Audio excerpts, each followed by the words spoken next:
Bonjour et bienvenue sur mon jardin dans les Landes.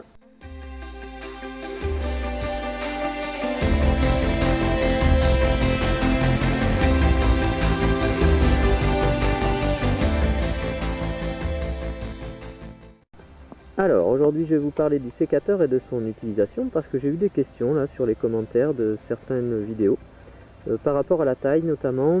Pourquoi j'expliquais que en fait il fallait mettre le côté coupant de la lame sur la partie de la branche qui reste sur le végétal. Alors il n'est pas question ici de faire une taille de fructification, une floraison. On est pour l'instant dans les 2-3 premières années, voire 4 premières années de la pousse de notre plante, de notre arbre.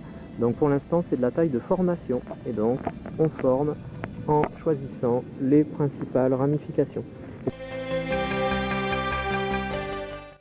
J'ai finalement donc laissé 5 branches principales, vous les voyez, de façon à ce que ça parte bien un petit peu en étoile quand on regarde d'en haut. Voilà, c'est relativement bien équilibré. Et puis il faut maintenant que je supprime tout ça. Tout ça ce sont les anciennes inflorescences ici, vous voyez. Donc ça c'est les fleurs fanées qui sont restées.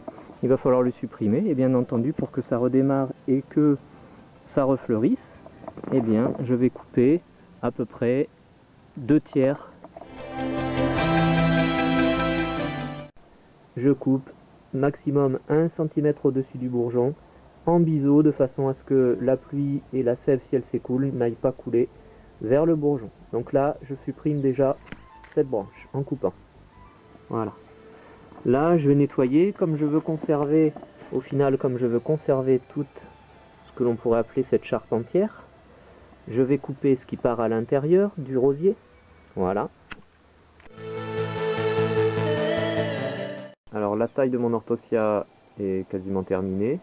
Je veux juste vous montrer une dernière petite chose. J'ai donc ici un rameau de l'année dernière qui a poussé. Et puis il avait fait, alors je l'ai un peu cassé tout à l'heure mais c'est pas grave parce que je vais pas le conserver. Il avait fait 2 bourgeons ici.